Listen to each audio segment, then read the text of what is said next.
Hello everyone. So நம்மளோட next topic axial line and equatorial line க்கு அடுத்த topic torque experienced by an electric dipole in uniform electric field. So இது ஒரு யூனிஃபார்மான electric field. இந்த line இருக்குல்லையா, இது வந்து ஒரு யூனிஃபார்மான ஒரு எலக்ட்ரிக் ஃபீல்ட். ரைட்டா? இப்போ இந்த மாதிரி யூனிஃபார்மா எலக்ட்ரிக் ஃபீல்டுல ஒரு டைபோல் AB அப்படிங்கிற ஒரு டைபோல் பிளேஸ் பண்ணா அது எந்த மாதிரியான ஃபோர்ஸ் எக்ஸ்பீரியன்ஸ் பண்ணும், அந்த ஃபோர்ஸுக்கு பேர் என்ன, அதுதான் நம்ம இந்த क्वेश्चनல படிக்க போறோம். சோ டார்க்னா நம்ம என்ன அப்படி சொல்லி தெரிஞ்சுக்கணும். சோ டார்க் அப்படிங்கிற வேர்டை நம்ம டவ், அதாவது டார்க் அப்படிங்கிற ஒரு குவாண்டிட்டிக்கு நம்ம டவ் அப்படின்னு ஒரு ரெப்ரசன்டேஷன், அதை வச்சு நம்ம ரெப்ரசன்ட் பண்ணுவோம். ஸோ டார்க்னா என்ன அப்படின்னு சொல்லி தெரிஞ்சுக்கணும். ஸோ டார்க் அதுக்கு ஒரு சின்ன எக்ஸாம்பிளோட நான் சொல்றேன். ஃபார் எக்ஸாம்பிள், இப்போ வந்து ஒரு ஆப்ஜெக்டை, இப்போ ஒரு டேபிளை நீங்க வந்து ஒரு ஸ்ட்ரெயிட் லைன்ல அப்படி புஷ் பண்ணாம கொஞ்சமா ஒரு கர்வ்டு லைன்ல புஷ் பண்றீங்கன்னு வச்சுக்கோங்க. இப்போ உங்களுக்கு முன்னாடி ஒரு டேபிள் இருக்கு, அதை வந்து ஒரு இப்படி வளைச்சு கொண்டு போய் இப்படி வைக்கணும்.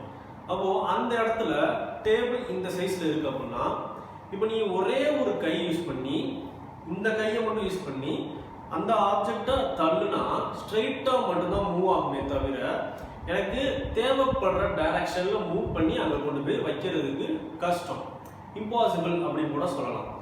இப்போ நான் அந்த இடத்துல ஒரு கை யூஸ் பண்றதுக்கு பதிலா ரெண்டு கையை நான் யூஸ் பண்ணி கொஞ்சமா இப்படி ரெண்டு கையிலையும் டிஃப்ரெண்ட் அதாவது ஃபோர்ஸஸ், ரெண்டு டிஃப்ரெண்ட் ஃபோர்ஸஸ் கொடுத்தேன் அப்படின்னா நான் தேவைப்படுற டைரக்ஷன்ல அந்த ஆப்ஜெக்டை நான் அந்த டைரக்ஷன்ல கர்வ்ல தள்ளி கொண்டு போய் வச்சிடலாம். அப்போ ஒரே ஒரு ஃபோர்ஸ் கொடுத்தா ஒரு ஆப்ஜெக்டை வந்து நம்ம என்ன பண்ண முடியாது, ஒரு டைரக்ஷன்ல கொண்டு போய் வைக்க முடியாது. பட் ரெண்டு ஆப்ஜெக்ட், அதாவது ரெண்டு ஃபோர்ஸை வெவ்வேறு டைரக்ஷன்ல கொடுக்கறதுனால அந்த ஆப்ஜெக்ட் வந்து ஒரு டிசைடான ஒரு நமக்கு தேவைப்படுற அந்த பொசிஷன்ல போய் நிக்குது. அப்போ ஒரு ரெண்டு ஃபோர்ஸ், இந்த கையில ஒரு ஃபோர்ஸ், இந்த கையில ஒரு ஃபோர்ஸ் சொன்னேன்ல, அப்போ அந்த ரெண்டு ஃபோர்ஸை கப்புள் ஆஃப் ஃபோர்ஸஸ் அப்படின்னு சொல்லலாம். அந்த ரெண்டு ஃபோர்ஸஸுக்கு கப்புள் ஆஃப் ஃபோர்ஸஸ் அப்படின்னு பேரு, ஏன்னா வேற வேற ஃபோர்ஸ். ரைட்டா? அப்போ couple of forces. So couple of forces acting at different points எல்லாம் என்ன கொடுக்குறேன், அந்த கப்புள் ஆஃப் ஃபோர்ஸஸை கொடுக்குறேன். இது வேற பாயிண்ட், இது வேற பாயிண்ட். ஸோ டிஃப்ரெண்ட் பாயிண்ட்ஸை நான் கப்புள் ஆஃப் ஃபோர்ஸஸ்க்கு கொடுக்குறேன். ஸோ டிஃப்ரெண்ட் பாயிண்ட்ஸ்ல கப்புள் ஆஃப் ஃபோர்ஸஸ் ஆக்ட் ஆகுது. ஸோ ஆக்ட் ஆகுறப்ப அந்த ரெண்டு கப்புள் ஆஃப் ஃபோர்ஸஸ் அந்த ஆப்ஜெக்டை ஒரு டர்ன் பண்ணி, அதாவது ஒரு ரொட்டேஷன் கொடுத்து ஒரு ஆப்ஜெக்டை கொண்டு போய் நிப்பாட்டுது. அப்போ effect of couple of forces, அதாவது உங்களுக்கு சிம்பிளா சொல்லணும் அப்படின்னா அந்த கப்புள் ஆஃப் ஃபோர்ஸஸ் கொடுக்கிற ரொட்டேஷனலுக்கு பேரு தான் டார்க் அப்படின்னு சொல்லுவோம். இல்ல நம்ம இன்னொரு வேர்ட்ஸ் என்ன, அதாவது சிம்பிளா சொல்லணும் அப்படின்னா டார்க்கை நம்ம ரொட்டேட்டிங் ஃபோர்ஸ் அப்படின்னு சொல்லலாம். அந்த ரொட்டேட்டிங் ஃபோர்ஸ் யாரு அப்படின்னா அந்த ரெண்டு force, couple of forces. So டார்க்னா rotating effect of couple of forces அப்படின்னு சொல்லலாம். இல்லைன்னா சிம்பிளா rotating force or turning effect of force அப்படின்னு சொல்லலாம். ஸோ டார்க்னா என்ன, turning effect of force, turning effect. ரைட்டா? அந்த டார்க்கை நம்ம டவ் அப்படின்னு ரெப்ரசன்ட் பண்ணுவோம். ஸோ டவ் ஈக்குவல் டு டார்க்கோட ஃபார்முலா என்ன அப்படின்னா force F into perpendicular distance, force F into perpendicular distance. So இப்போ டார்க்னா என்னன்னு தெரிஞ்சிருச்சு, அதோட ஃபார்முலா என்னன்னு சொல்லி தெரிஞ்சிருச்சு. ஸோ அதை யூஸ் பண்ணி நம்ம என்ன பண்ண போறோம்னா இந்த டைபோலில் இருக்கிற பெர்பெண்டிகுலர் டிஸ்டன்ஸ் என்ன அண்ட் அதில் இருக்கிற ஃபோர்ஸ் என்ன அப்படின்னு கண்டுபிடிச்சி நம்ம சப்ஸ்டிட் பண்ணி கண்டுபிடிக்க போகிறோம். இப்போது இந்த டயக்ராம் எடுத்துக்கிட்டோம்னா ஏபி, நம்ம ரெண்டு கொஸ்டினில் பார்த்த மாதிரியே இந்த ஏலேருந்து மிட் பாயிண்ட்டுக்கு இருக்கிற டிஸ்டன்ஸ் ஏ அண்ட் இந்த மிட் பாயிண்ட்லேருந்து அங்கே இருக்கிற டிஸ்டன்ஸ் ஏ, ஸ்மால் ஏ. ரைட்டா? அப்போ மொத்த டிஸ்டன்ஸை நான் என்ன சொல்லலாம், 2a அப்படின்னு சொல்லலாம்.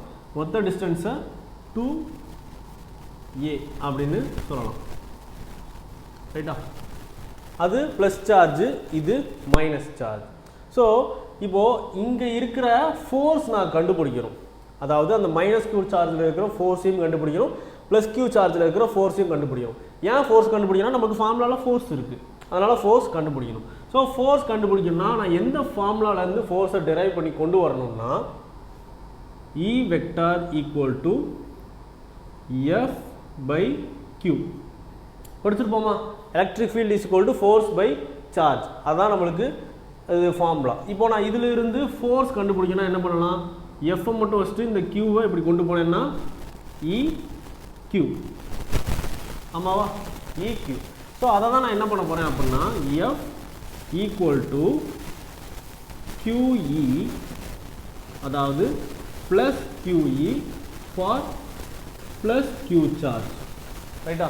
Plus QE for plus Q charge and force F equal to minus QE for minus Q charge. Force கண்டுபிடிச்சாச்சு. இப்போது நான் என்ன பண்ணணும்? பெர்பெண்டிகுலர் டிஸ்டன்ஸ் கண்டுபிடிக்கணும். அந்த பெர்பெண்டிகுலர் டிஸ்டன்ஸ் கண்டுபிடிக்கிறதுக்கு முன்னால் நம்ம புக்கில் இருக்கிற மெத்தட் எப்படி போட்டிருப்பாங்கன்னா ஃபோர்ஸ், ரைட்டா? இப்போ இந்த force on minus Q charge எடுப்போமா இல்லை ப்ளஸ் Q சார்ஜ் முதல் எடுப்போம்? ப்ளஸ் Q சார்ஜ் எடுத்திருக்கேன். ஸோ ப்ளஸ் Q சார்ஜுக்கு ஃபோர்ஸ் என்ன இருக்குது? Plus QE. அப்போது QE ப்ளஸ் QE அதனோட டிஸ்டன்ஸ், அதாவது ஓலேருந்து B, அதுதான் நமக்கு என்ன இருக்குது? டிஸ்டன்ஸ் இன்டு OB, ஓகேவா? இது ஒரு term.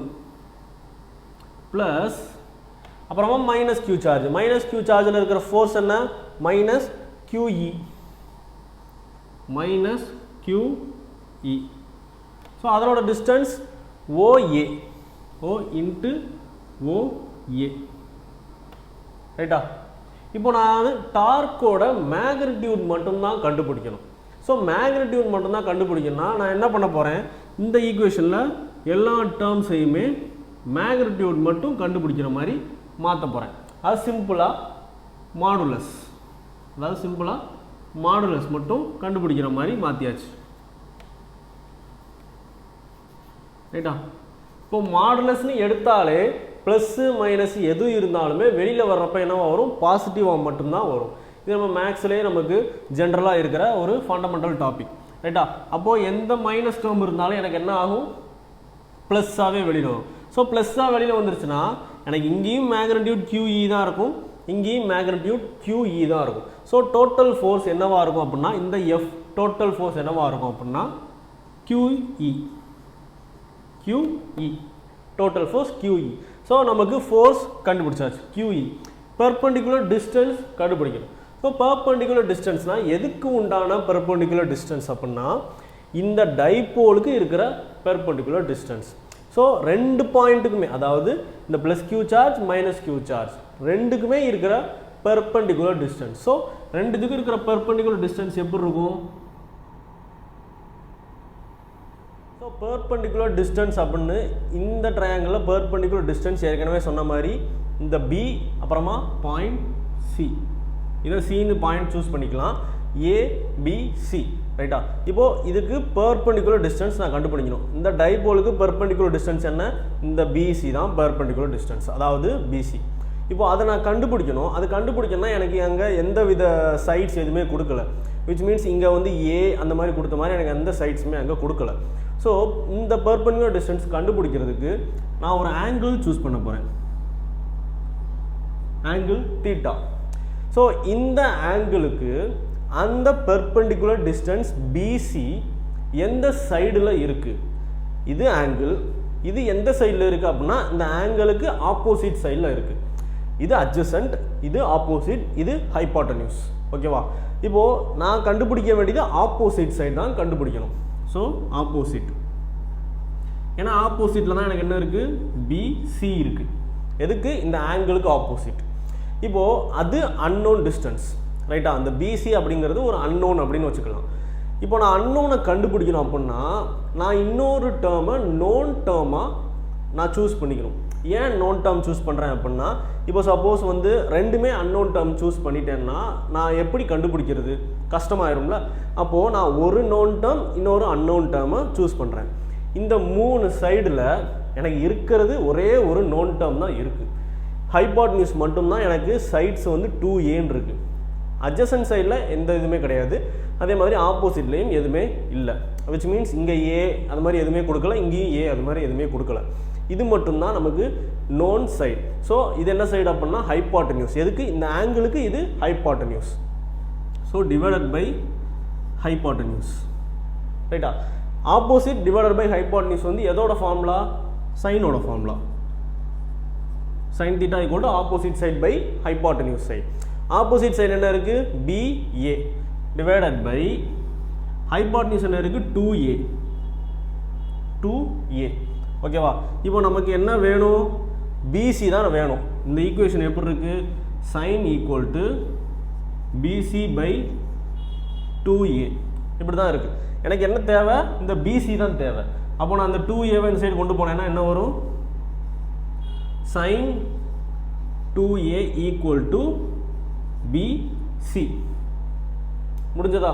sin 2A equal to BC. இந்த BC தான் என்னது? distance, which means perpendicular distance. இங்க இருக்கிற perpendicular distance. ஓகேவா? புரிஞ்சுச்சா இந்த ஸ்டெப்? இப்போ இதை நம்ம ஸ்ட்ரெயிட்டா சப்ஸ்டிடியூஷன் பண்ண போறோம். எதை? இந்த BC இதுதான் perpendicular distance. அந்த perpendicular distanceக்கு பதிலா sin 2A அப்படின்னு சப்ஸ்டிடியூட் பண்ண போறேன். ஓகே, இப்போ QE இன்டு அது என்னது? 2A sin theta. ஈஸியா முடிஞ்சா? இப்போ நான் இதை என்ன பண்ண போறேன் அப்படின்னா 2QA 2QA அதுக்கப்புறமா E sin theta. இந்த 2QAவை ஒன்றா வச்சுருக்கிறேன், E sin thetaவை தனியாக வச்சுருக்கிறேன். ஸோ நான் ஏன் பிரித்து எழுதுறேன்னா, நம்ம எல்லாருக்குமே நம்ம 2-3 கொஸ்டினாக பார்த்துக்கிட்டு வந்துகிட்டே இருக்கிறது என்னென்னா 2QA, அதாவது 2QA equal to P vector. P வெக்டார்னா என்ன? Dipole moment. ஸோ இதுக்கு பதிலாக நம்ம என்ன போடலாம்? P vector into E vector sin theta. So இது டார்க். அவ்வளோதாங்க, முடிஞ்சா? சிம்பிளாக நமக்கு ஃபோர்ஸ் இன்டு பெர்பெண்டிகுலர் டிஸ்டன்ஸோட ஃபார்முலா யூஸ் பண்ணி ஃபோர்ஸ் நம்ம என்னன்னு பார்த்தோம். எதுபடி பார்த்தோம்? இந்த ஃபார்முலா படி ஃபோர்ஸ் QEன்னு சொல்லி கண்டுபிடிச்சாச்சு. QE. ஸோ பெர்பெண்டிகுலர் டிஸ்டன்ஸ்க்கு நமக்கு கொஞ்சம் காம்ப்ளிகேட்டடாக இருந்தாலும் அது ஈஸியானதான். பெர்பெண்டிகுலர் டிஸ்டன்ஸ் இந்த டைப்போலுக்கு என்ன அப்படின்னு பார்த்தோம்னா BC சூஸ் பண்ணோம். ஸோ BCயை நான் கண்டுபிடிக்கணும். ஸோ BC கண்டுபிடிக்கணும்னா இந்த ஆங்கிள் வச்சு நான் BCயை கண்டுபிடிக்கணும். ஸோ அதுக்கு நான் என்ன பண்ணியிருக்கேன்? ஆப்போசிட் பை ஹைபாட்டன்யூஸ் எடுத்துருக்கிறேன். ஆப்போசிட்னா BC.